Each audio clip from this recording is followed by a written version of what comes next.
अस्सलाम वालेकुम। आज हम बात करेंगे एलॉन मस्क की। एलॉन मस्क दुनिया के अमीर तरीन बिलियनियर्स कैसे बन गए। एलॉन मस्क ने अपनी ज़िंदगी के अंदर ऐसा क्या किया कि वो दुनिया के अमीर तरीन इंसानों की टॉप लिस्ट के अंदर आ गए। क्या राज है इनकी कामयाबी का? What is the secret behind his success.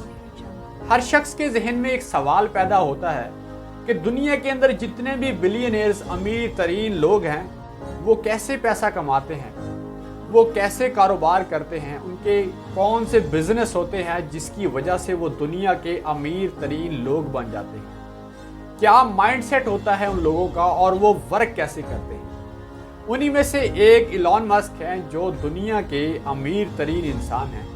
आज हम एलॉन मस्क के बारे में बात करेंगे। याद रखिएगा कि जितने भी दुनिया के अंदर बिलियनियर्स लोग होते हैं वो किसी न किसी बड़ी कंपनी के मालिक यानी कि सीईओ होते हैं जिनकी दुनिया के अंदर बहुत ज़्यादा वैल्यू हो।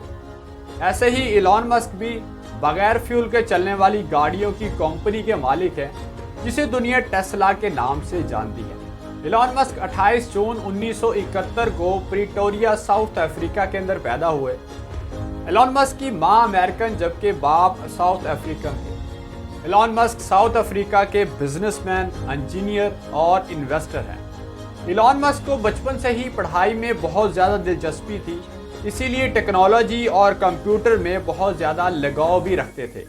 एलॉन मस्क सिर्फ 12 साल की उम्र में कंप्यूटर प्रोग्रामिंग सीखकर एक ब्लास्टर नाम की गेम बनाई जिसको बाद में $500 के अंदर सेल कर दिया गया था।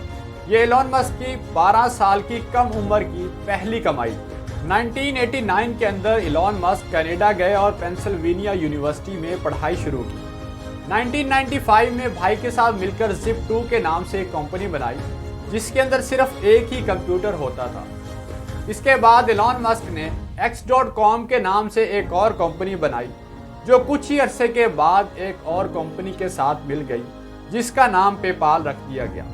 इसके बाद एलॉन मस्क ने $100 मिलियन इन्वेस्ट किया और स्पेस एक्स के नाम से एक और कंपनी बनाई। इस कंपनी का मकसद स्पेस में ट्रैवलिंग को आसान बनाना था और 2020 में ये पहली दुनिया की प्राइवेट कंपनी थी जिसने किसी भी शख्स को स्पेस के अंदर भेजा।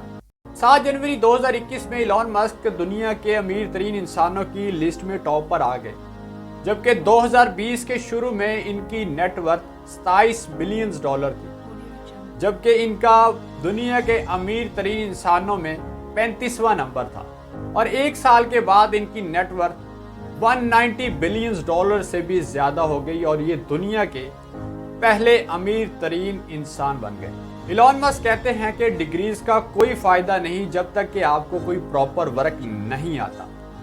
मतलब ये कि वो लोग जो ये कहें कि मुझे ये काम आता है, मैं ये काम प्रॉपर तरीके से कर सकता हूँ या ये मेरे पास स्किल मौजूद है, बजाय इसके कि वो लोग जो सिर्फ अपनी डिग्रीज को उठाए अपनी डिग्रियाँ दिखाते रहें। मैंने बहुत से लोगों को देखा है जिनके पास डिग्रियाँ होती हैं लेकिन उनको प्रॉपर वर्क नहीं आता, स्किल मौजूद नहीं होती।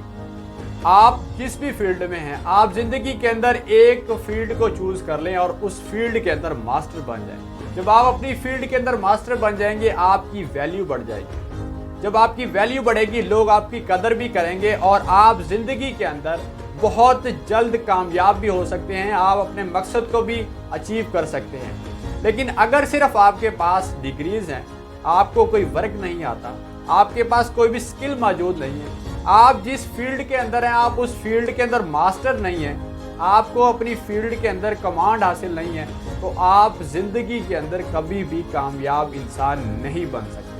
एलॉन मस्क फ्यूचर को कंट्रोल करना जानते हैं। अगर इनकी कंपनी के अंदर कोई भी शख्स ये कहे कि सर ये नहीं हो सकता, तो उस शख्स का उस कंपनी के अंदर वो आखिरी दिन होता है। एलॉन मस्क कहते हैं कि होगा ज़रूर होगा, लेकिन सोचना है कि कैसे होगा। एलॉन मस्क कहते हैं कि ज़िंदगी के अंदर कोई भी काम मुश्किल नहीं है, हर काम पॉसिबल है, लेकिन मुश्किल तब बन जाता है जब इंसान हिम्मत हार जाता है, जब इंसान अपने जहन के अंदर ये बिठा लेता है कि ये काम मैं नहीं कर सकता, ये काम नहीं होगा। इसलिए एलॉन मस्क कहते हैं कि जो भी काम है वो हो सकता है, लेकिन सोचना ये है कि कैसे होगा। एलॉन मस्क की आज की कहानी से हमें बहुत कुछ सीखने को मिला होगा کہ ہم اپنی سکلز، پیشن اور ہارڈ ورک سے زندگی کے اندر کامیاب انسان بن سکتے ہیں۔ امید کرتا ہوں آپ کو آج کی ویڈیو اچھی لگی ہوگی اور آپ اس ویڈیو کو آگے شیئر ضرور کیجیے گا اور نیچے دیے گئے کمنٹ باکس میں اپنی قیمتی رائے ضرور دیجیے گا۔ آپ سب کا بہت شکریہ۔ ہمیشہ خوش رہیں، خوشیاں بانٹتے رہیں۔ اللہ حافظ۔